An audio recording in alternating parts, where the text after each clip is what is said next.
ينسى أبدا ذكر الله فالعابد لا ينسى مولاه. Bismillahirrahmanirrahim. Assalamualaikum warahmatullahi wabarakatuh. Bismillah, alhamdulillah, wassalatu wassalamu ala rasulillah Sayyidina Muhammad ibn Abdillah wa ala alihi wa sahbihi wa mawala. La hawla wa la quwata illa billah, amma ba'du. Pertama, mari kita sama-sama panjatkan puji syukur kehadirat Allah Subhanahu wa taala yang senantiasa selalu melimpahkan nikmatnya kepada kita, sehingga kita masih terus diberi kesempatan untuk terus belajar dalam kondisi apapun. Salawat beserta salam mudah-mudahan tercurahkan kepada junjungan kita Habiban al-Karim Sayyidina Muhammad sallallahu alaihi wasallam, dan tak lupa kepada keluarganya, kepada sahabatnya, dan kepada kita sebagai umatnya. Untuk selanjutnya, sebelum kita masuk ke pembahasan, mari kita sama-sama awali kegiatan ini dengan doa. Silakan kalian berdoa masing-masing atau aminkan doa yang akan Bapak bacakan. Rabbi shrah li sadri wa yassir li amri wahlul 'uqdatam min lisani yafqahu qawli waj'al li waziran min ahli subhanaka la ilma lana illa ma 'allamtana innaka antal alimul hakim. Rabbana iftah bainana wa baina qaumina bil haqqi wa anta khairul fatihin. Shadaqallahul azim. Amin ya Allah ya rabbal alamin. Anak-anakku sekalian yang Bapak banggakan, insyaallah pada pertemuan kali ini kita akan membahas tentang tajwid dari ayat yang sudah kita pelajari, yaitu surah Al-Imran ayat 190 sampai 191. Mari kita sama-sama baca dulu ayatnya. A'udzu billahi minasyaitonir rajim. Bismillahirrahmanirrahim. Inna fi khalqis samawati wal ardi wa ikhtilafil laili wan nahari laayatin liulil albab الذين يذكرون الله قياما وقعودا وعلى جنوبهم ويتفكرون في خلق السماوات والأرض ربنا ما خلقت هذا باطلا سبحانك فقنا عذاب النار. Sadaqallahul azim. Dan selanjutnya mari kita sama-sama bahas tentang tajwid dari ayat yang sudah Bapak bacakan tadi. Tapi sebelumnya Bapak ingin membahas tentang apa itu tajwid. Apa definisi tajwid? Apa pengertian dari tajwid? Tajwid sendiri berasal dari istilah bahasa Arab yang diambil dari kata jawwada yujawwidu tajwidan, yang artinya secara bahasa tajwid artinya membaguskan atau memperbaiki atau memperindah, itu secara bahasa. Sedangkan secara istilah, tajwid adalah salah satu ilmu Al-Quran. Karena ilmu tajwid ini berkaitan dengan bacaan Al-Quran, maka secara istilah pendeknya ilmu tajwid itu ilmu yang membahas tentang bagaimana cara melafalkan huruf hijaiyah, ya, yang sesuai dengan sifat-sifatnya, sesuai dengan panjang pendeknya, sesuai dengan tafhim tarkiknya. Karena masing-masing huruf hijaiyah punya perbedaan, ya, dalam makhrajnya, dalam sifatnya, ya, tidak sama semuanya. Sebab maka kalau kita misalkan kita salah dalam membacanya, maka akan salah juga maknanya, artinya. Oleh karena itu ilmu tajwid sangat penting kita pelajari. Sebab apa? Supaya kita bisa membaca Al-Quran dengan baik, supaya kita bisa membaca Al-Quran dengan benar, sesuai dengan panjang pendeknya, sesuai dengan sifatnya, sesuai dengan makhrajnya, ya. Bagaimana harus melafadzkan huruf H, bagaimana harus melafadzkan huruf H besar, itu kan berbeda, ya.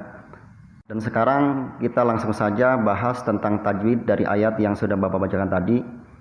Pertama kita bahas tentang kalimat di awal ayat itu ada inna.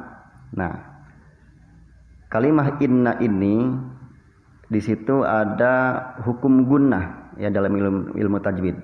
Karena apa? Karena ada huruf nun bertasdid, maka hukum bacaannya harus ada gunnah.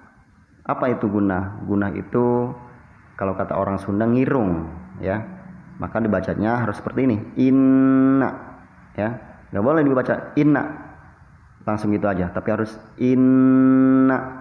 Nah, kemudian setelah kalimah inna di situ ada kalimah fi, Ya, inna fi khalqis samawati wal ard. Jadi ada kalimah fi. Nah, kalimah fi di situ dibaca panjang. Panjangnya 2 harkat atau 1 alif. Nah, bacaan panjang dalam ilmu tajwid itu disebut mad. Dan pada kalimah fi itu ada bacaan panjangnya. Maka di situ pasti berarti ada mad. Pertanyaannya, mad apa di situ? Ya. Ada yang bisa jawab? Jadi pada kalimah fi di situ ada mad tabi'i namanya, atau disebut juga mad asli. Ya, panjangnya 2 harkat fi. Inna fi. Nah, jadi nggak usah panjang-panjang, panjangnya sedang. Ya, jadi apa namanya? Mad yang paling simpel panjangnya. Itu mad tabi'i atau mad asli. Kenapa kalimah fi ini di situ ada hukum mad tabi'i? Kenapa disebut mad tabi'i? Kenapa disebut mad asli?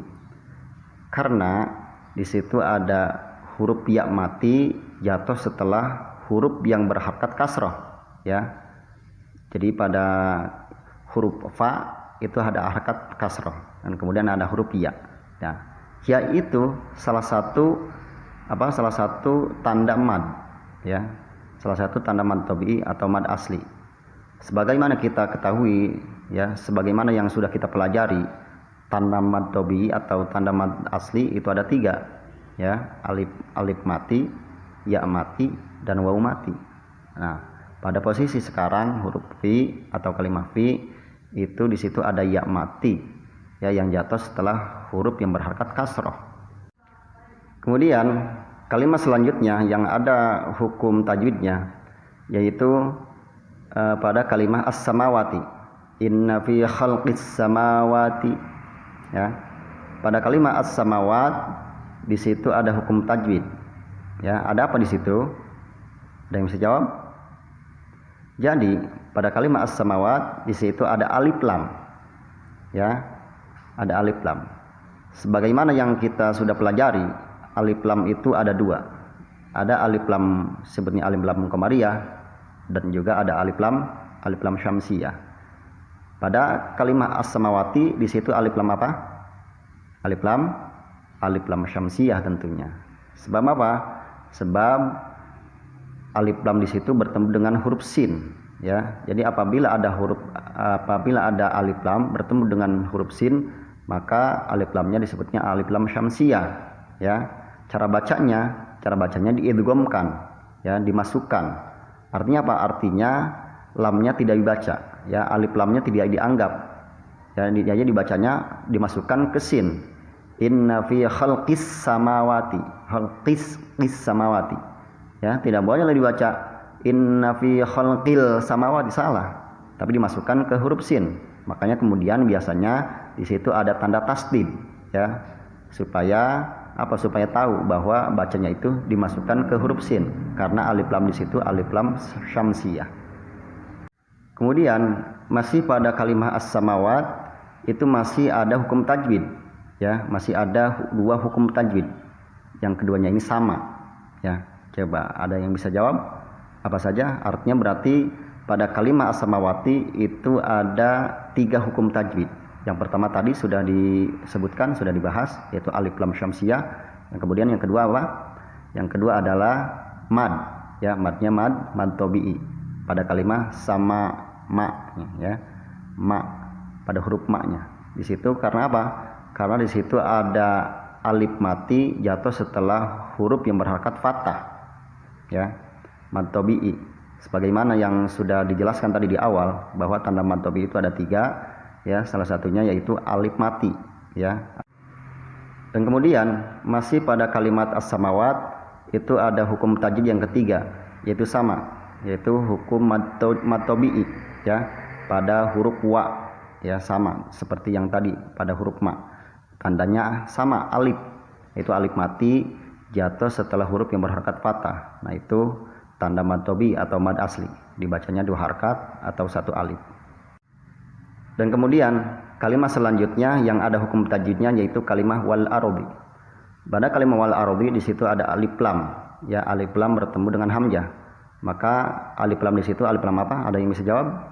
Ya, sebagaimana yang sudah jelaskan di awal tadi bahwa alif lam itu ada dua, ada alif lam syamsiyah, ada alif lam qamariyah. Nah, pada kalimah wal ardi di situ alif lamnya alif lam qamariyah. Ya, karena apa? Karena alif lam bertemu dengan hamzah. Maka cara bacanya yaitu diidharkan, ya. Artinya apa? Artinya alif lamnya atau lamnya dibaca wal ardi, ya. Jadi lamnya disukun, dibaca sukun sukun lamnya.